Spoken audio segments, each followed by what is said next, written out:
Hoy mga kaibigan, may gusto akong sabihin sa inyo. Ang espiritual na mundo, nito mga nakaraang araw, ay talagang gumagalaw ng husto. Ano ba ang ibig kong sabihin dito? Mayroong labanan sa pagitan ng mga puwersa ng liwanag at ng mga puwersa ng kadiliman. At ipapakita ko dito sa inyo ang isang podcast kung saan may isang babae, si Pastora Jacqueline, hindi ko siya kilala. Siya ay nasa isang podcast na tinatawag na GJ Cast. At habang siya ay nakikipag-usap, may nangyaring sobrenatural na pangyayari. Gusto kong ipakita sa iyo ang video na ito. Pagkatapos, magkokomento ako tungkol sa video na ito at ilalagay ko rin ang video ng isang Amerikanong pastor. At ako ay namangha. Eksaktong sa sandaling sinabi niya ang isang bagay, biglang may nangyaring sobrenatural. Kaya, samahan mo ako hanggang sa dulo. Ipapaliwanag ko rin kung anong nangyayari sa espiritual na mundo sa paraang kahit ang mga Kristiyano ay hindi alam na ganoon pala talagang nangyayari. At kung may alinlangan ka tungkol sa mga espiritual at sobrenatural na pagpapakita, ang dalawang video na ito. Bubuksan nito ang iyong isipan at ang iyong espiritual na pananaw. Siguradong sigurado ko dyan. Ayos ba? Pero bago ang lahat, hinihiling ko lang na mag-subscribe ka sa aking channel. Pindutin mo dito ang button na mag-subscribe. I-activate mo ang notification bell dahil araw-araw gusto kitang tulungan sa iyong paglalakbay kasamang Diyos. Nagdaraos ako ng panalangin sa umaga at panalangin sa gabi. At palaging tuwing hapon ay naglalagay ako ng mga bagong video. Lahat ay may kinalaman sa Biblia. Ayos ba? Kaya ilalagay ko ang podcast. At pagkatapos ay magbibigay ako ng komento dito na siguradong makakatulong sa iyo. Pakinggan mo kung ano ang nangyari. Sa loob ng bahay ko ngayong linggo, iniwan ko ang nanay ko. Sige, babalik ako sa ibang usapan. Ha? Pinapabalik lang ako kasi, alam niya naman, di ba? Mahina ang memorya ko, parang isda. Tapos, sabi ko, Nay, aalis na ako. Nagdasal na ako, sabi ko, Nay, aalis na ako. Tapos, bigla na lang, parang may tao na sinakal. Gagawin ko yung tulog na yun, parang sinasakal. Sabi ng nanay ko, ano yan? Ang lakas naman. Tapos, sabi ko, siguro may kapitbahay lang. Nung pumunta ako sa sala ng nanay ko sa may kainan, biglang umungal ng napakalakas ng 3 beses yung hayop mula sa bakuran papasok sa kainan. Sabi ng nanay ko, sino yung tumalon papunta sa sala? Oo. Kaya nilagay ko na agad ang bag ko, tapos natayuan lahat ng balahibo ko. Nilagay ko na ang bag ko, sabi ko, Ma, hindi yan kapitbahay. Pagpasok ko, Rafael, simulan mo nang magdasal, ha? Naramdaman mo, di ba? Kaya, Magasoka, ha? Ipanalangin niyo siya, Rafael. Si Rafael, umupo ka, malapit kay Rafael. Hindi, sa ngalan ni Jesus. Umupo ka dyan at tulungan mo siya. Makinig Oh, ka. anong nangyayari? Magdasal ka, kasama siya dyan. Oh. Anong nangyari? Pinapasama nito ang pakiramdam niya, mga tao. Kailangan nating huminto sa ngalan ni Jesus. Anong mangyari? Para na? Amen. Amen? Magpahinga muna tayo? Magpahinga muna tayo. Magpahinga muna tayo? Magpapahinga muna tayo dito mga kaibigan para gawin ang inuutos sa atin ng Panginoon. Ngayon na. Babalik tayo agad. Uy, we will. pwede mo bang i-pause sandali dyan? Tingnan niyo to mga tao. May nangyari doon, no? Sa sandaling yon. Makikita mo dito. Hindi to pinilit. Hindi to peke. Totoong nangyari ito. Hindi natin talaga alam kung anong nangyayari sa likod ng camera.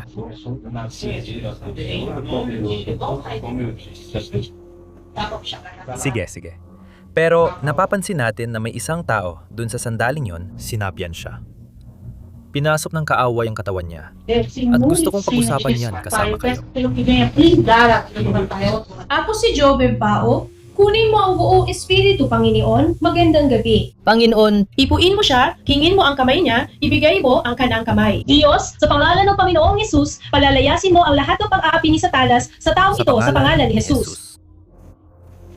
Saan ka nagtago, lalabas ka. Ang resulta na, pwede ba naming i-video? Sa utos, sa pangalan ng Ama, ng Anak, at ng Espiritu Santo, walang kasamaan ang magwawagi. Diyos, hinihiling ko, Panginoon, na yan na magpadala ka ng agel sa bahay na ito, doon sa ibaba, sa lahat ng tao sa ibaba. Kaya, Papuri sa yun Diyos. lang ang lahat na gusto kong Ginawa nilang sabihin. tama. Oo, ginawa nila ang tama, kumilos sila sa tamang oras. Ilagay mo sa buhay niya, Panginoon, inilalagay ko ang sarili ko nito. Ilagay mo dito. Maglagay ka ng anghel na tagapagbantay, anghel ng laban, nagbabantay.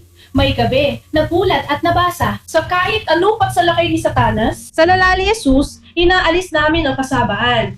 Hindi, kailangan natin, inutusan ka namin, bumagsak ka ngayon sa ngalan ni Jesus, kahit sino ka pa. Sa ngalan ng Panginoong Jesus, bumalik ka kung saan ka lang galing, ha? Bumalik ka kung saan ka nanggaling sa ngalan ni Jesus. Dahil kami ay narito na nagpapahayag na sa buhay ni Rafael na sa Ama, Anak at Espiritu Santo, ang dugo ni Jesus ay sumakanya sa ngalan ni Jesus. Sa ngalan ni Jesus, di ba? Ngayon, sa salamat. Sige, Rafael. Sobrang bastos niya, naniniwala ako nasa hallway siya. Pagkatapos ng kalokohang yon na kinausap ako, tatapusin ko na siya dito. Tingnan niyo to mga kapatid. See? Ibinaba mo, sabi ko, pero itigil na natin tong bagay na to. Nararamdaman kasi mo hindi, ba ako? Hindi talaga Lunes hindi hanggang nakakabit. tatlo, ha? Tingnan niyo to mga kapatid. Ipapost ko munang video dito kasi gusto ko munang ipakita ang isa pang video. Pero, naintriga ako. Narinig niyo ba yung sinabi niya? Sinabi ng kaaway sa isip ko na tatapusin daw ang lalaking iyon. Kaya habang nagsasalita siya sa podcast, yung lalaking yon, hindi natin alam ang dahilan. Hindi natin alam kung sino siya. Hindi naman mahalaga yon. At buti na lang hindi siya pinakita. Pero ang kaaway, sabi niya, siya mismo nagsabi, ang kaaway ay mapangahas. Di ba? Tandaan mo ang salitang yan. Tapos, ipapakita ko. Papanoorin mo ngayon ang video ng lalaki, malamang pastor, na nangangaral sa simbahan. Tingnan mo ang nangyari. At ngayon, lalagyan ko ng subtitle para malaman mo kung ano ang sinasabi niya. At pagkatapos, magbibigay na ako ng komento dito tungkol sa nangyari sa ministeryo ni Jesus para subukang pigilan ang gawain ni Jesus. Makinig ka mabuti. Dapat nating malaman at magkaroon ng sagot at kailangan nating maging handa na magbigay ng sagot sa lahat tungkol sa pinagpalang pag-asa na meron tayo na si Jesus ay darating para gawin tayo bago ang 7 taong kapighatian na napipinto na. Lahat ng tuhod ay luluhod.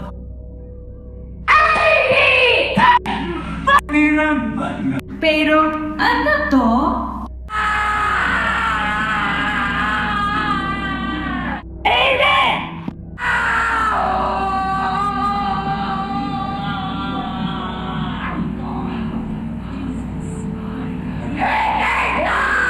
Salamat, salamat.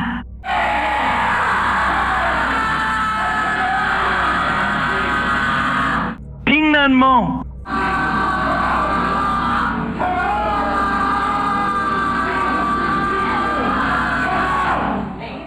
Mga kapatid, matindi, di ba? Dito ipinapakita sa akin na ang pastor ay nangangaral tungkol sa pagbabalik ni Jesus. At sinabi niya, tingnan mo, si Jesus ay babalik para kunin tayo bago ang malaking kapigatian. At ito ay isang usapin na ayokong talakayin dito sa video na ito. Malamang ay pastor na naniniwala sa pre-tribulationismo. Pero kahit na ano pa man ang paniniwala mo, pre, mid o post-tribulationismo, hindi yun mahalaga. Ang mahalaga ay babalik si Jesus. Tama ba? At sa dalawang video, napansin ko na may pagkakapareho. Sa unang video, si Pastora Jacqueline, pinag-uusapan niya kung paano kumikilos ang diablo, kung paano sinusubukan ng kaaway na guluhin ang ating tahanan, ang ating buhay. Hindi ba ganon? At habang inihahayag niya ang mga plano ng diablo, ang paraan ng kanyang pagkilos, ang kaaway, pumasok siya sa buhay ng kabataang iyon. Kaya, dito ko napansin yon. At sa video ng pastor, inihahayag niya tungkol sa pagbabalik ni Jesus. Nagsasalita tungkol sa pagbabalik ng Panginoon at sa parehong paraan, pumasok ang diablo sa katawan, di ba, ng babaeng ito at nagmanifest ang babaeng ito doon. Siyempre, sa sandaling yon, parang ipinapahiwatig ng pastor. Akala niya na baka lasing siya. Baka nababaliw siya, ewan ko. Napatawa pa nga siya. Siguro hindi niya maintindihan. Pero nung napansin niya, uy, ito ay pagsanib ng masamang espiritu. Pumunta siya kasama ng iba at sinimulan nilang palayasin ang demonyo sa pangalan ni Jesus. Kaya mga kapatid, may napansin ako dito. Ang kalaban, ang demonyo, ay mapangahas. Bakit? Hindi siya humingi ng paintulot para pumasok sa buhay ng mga tao. Maraming tao nag-iisip ng ganito. Hindi, pero ako, may pananampalataya ako. May paniniwala ako. Walang masamang mangyayari sa akin. Mga kapatid, malinaw na sinasabi ng Biblia na alinman sa may Espiritu Santo ka sa loob mo o kaya naman ang iyong tahanan, ang iyong puso ay bakante. At ang kalaban, siya ay mapangahas. Hindi siya kumakatok sa pinto tulad ni Jesus. Dahil sinasabi ng Biblia sa pahayag, 3:20. Sinabi ni Jesus, narito ako sa pintuan at kumakatok.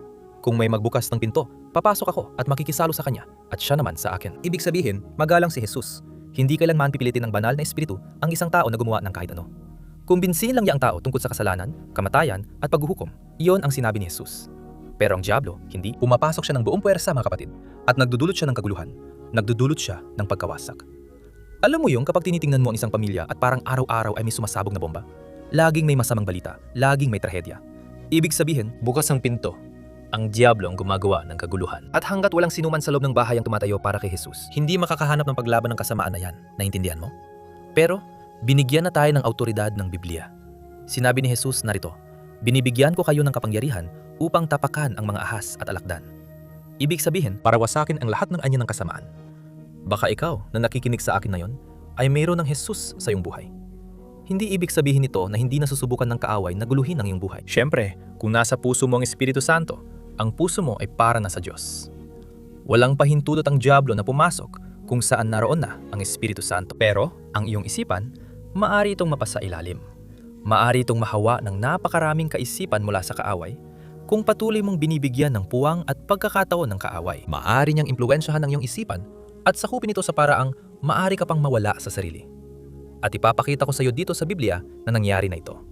Kaya, para lang mapadali natin at hindi ko agawin ng marami mong oras, bibigyan kita ng halimbawa dito ni Jesus. Noong tinutukso si Jesus ng diablo doon sa disyerto, naalala mo?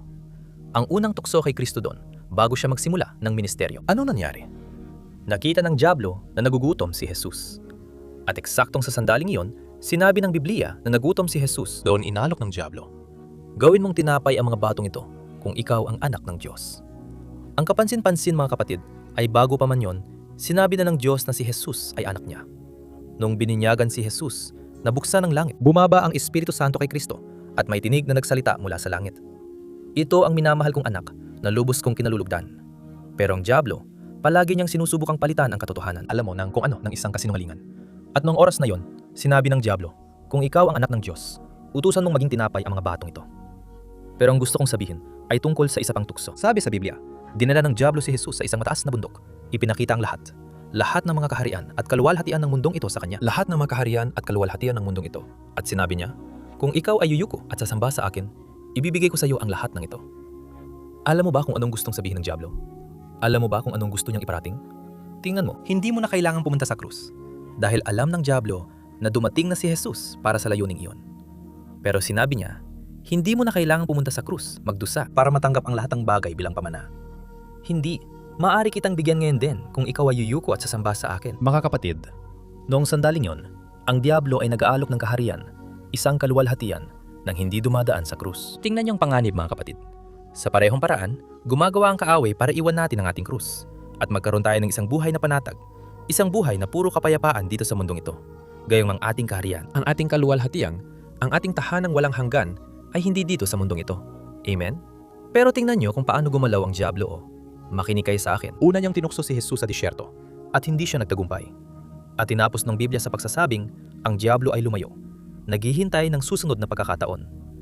At ano ang sumunod na pagkakataon mga kapatid? Malinaw na sinasabi ng Biblia na ito ay sa pamamagitan ni Pedro, ang disipulong si Pedro. At dito pumapasok ang sinabi ko sa iyo. Maaring alam ng tao ang salita, maari pang ang may relasyon siya sa Diyos. Pero kung hindi niya binabantayan ang kanyang isipan, maaring siya ay mapasailalim ng diablo. Kaya't sinabi ni Jesus sa mga disipulo, tingnan ninyo, ako ay patungo na sa krus at ako ay magdurusa ng labis sa kamay ng mga relihiyoso at ako ay mamamatay sa krus na iyon. Noong oras na iyon, lumapit si Pedro sa guro at sinabi, Guro, hindi ka pupunta sa krus. Hindi ko papayagan. Dahil puprotektahan kita, hindi ko hahayaang mangyari yon. At agad-agad, sinabi ng Biblia na humarap si Jesus kay Pedro at sinabi, lumayo ka, Satanas. Hindi mo nauunawaan ang mga bagay ng Diyos. Ang alam mo lang ay ang mga bagay ng tao. Ibig sabihin mga kapatid, si Pedro, meron siyang makataong bahagi at sa sandaling yon, hindi niya naunawaan ang mga plano ng Diyos. Hindi niya matanggap na si Kristo, ang anak ng Diyos, ang mananalo, ay mamamatay sa isang kahiya-hiyang paraan. At dahil sa kahinaan ng kanyang isipan, dahil hindi niya naunawaan ang mga plano ng Diyos, kung paano kumikilos ang Diyos, ang diablo ang namayani nung oras na yon. At ang diablo, sa isang banda, sinakop ni Satanas si Pedro at nagsimula siyang magsalita sa ilalim ng impluwensya ng diablo. Tingnan niyo kung gaano kaseryoso ito mga kapatid. At nung sandaling iyon, pinagalitan ni Jesus ang diablo. At pagkatapos, noon, naalala niyo bang sinabi ko? Ang diablo ay sinasamantala ang mga pagkakataon. At nung si Jesus ay nasa krus na, anong nangyari? Ang kriminal sa tabi niya ay nagsabi, kung ikaw ang anak ng Diyos, bumaba ka dyan sa krus, iligtas mo ang iyong sarili. At doon mga kapatid, sinapian ni Satanas ang katawan ng kriminal na yon. Bakit? Dahil tinanggihan niya ang katotohanan. At ito ay nagsisilbing babala para sa ating lahat. Mga kapatid, kapag ang isang tao ay isinara niya ang pinto para kay Jesus, Wala siyang kamalay-malay sa ginagawa niya. Hindi lang siya tumatanggi sa isang relihiyon. Kung yun lang, madali sana. Hindi. Tinatanggihan niya ang tanging pintuan ng kaligtasan para sa kanyang buhay. At doon nagsisimulang magkaproblema ang mga bagay-bagay. At doon, hindi na alam ng tao kung bakit nagsisimulang kumalpak ang mga bagay-bagay. Kasi madalas, sinasamantala ng kaaway na ayaw ng tao kay Jesus at pumapasok siya at nagdudulot ng malaking pagkawasak. Sa sandaling iyon mga kapatid, ginagamit ng diablo ang kriminal na katabi ni Kristo. Pero nanatiling matatag si Jesus hanggang sa huli. Amen? Pero sino ang nakakaalam kung ano ang nangyari? Nagsimulang pumasok ang diablo sa mga taong nandoon na dumadaan sa harap ni Jesus at sinasabi nila, sinisira mo ang templo at itinatayo mo ulit ang templo sa loob ng 3 araw. Ganito na lang, bumaba ka dyan sa krus kung ikaw talaga ang anak ng Diyos.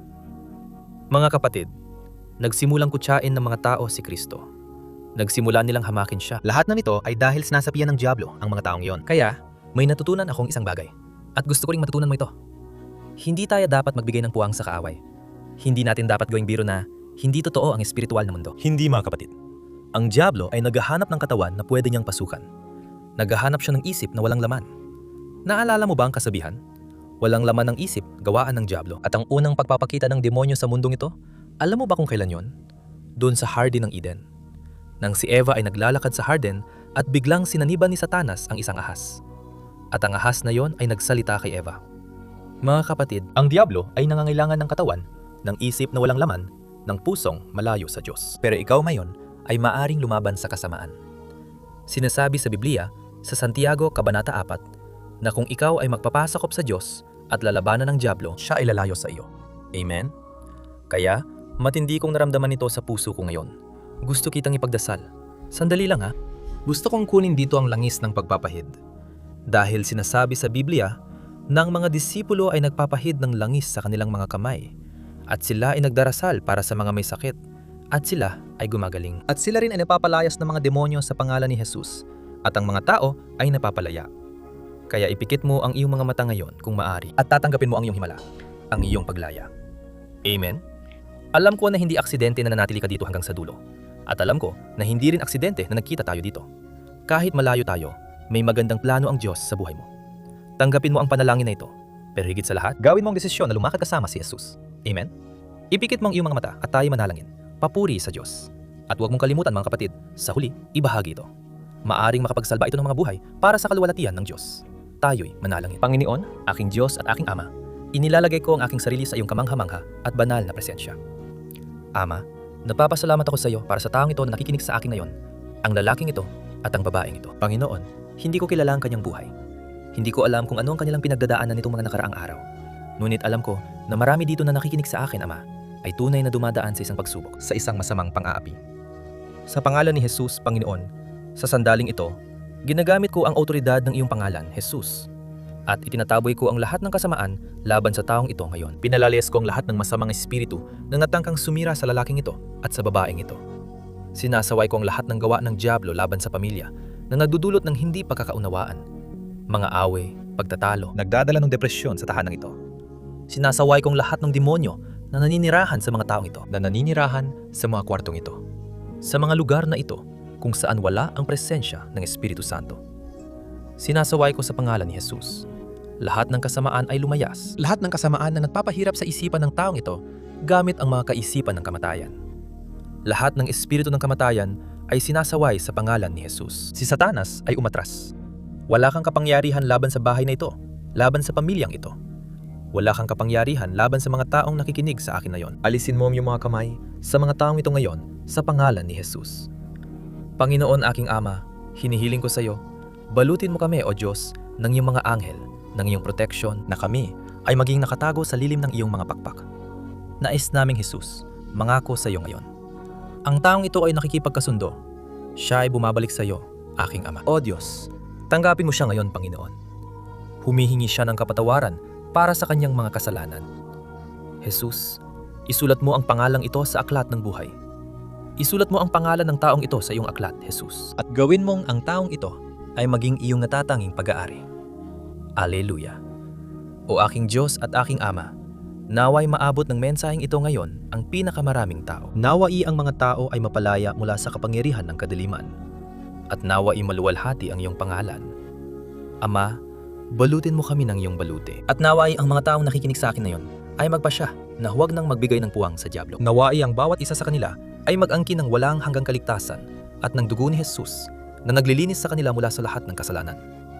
Panginoon, sa sandaling ito, naway ang langis ng pagpapahid ay sumira sa lahat ng pamatok. Naway bumagsak na sa lupa ang kapangyarihan ng dyablo sa pangalan ni Jesus.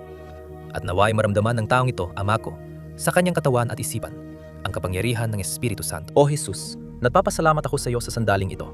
At hinihiling ko, manatili ka sa bawat isa sa amin para sa karangalan at kaluwalhatian ng iyong pangalan. Kami ay pinalaya na sa pamamagitan ng pananampalataya at inaangkin namin ang lahat ng iyong mga pangako. Sa pangalan ni Jesus, ako'y nananalanin at nagpapasalamat na sa iyo. Amen. Kaluwalhatian sa Diyos. Alleluia.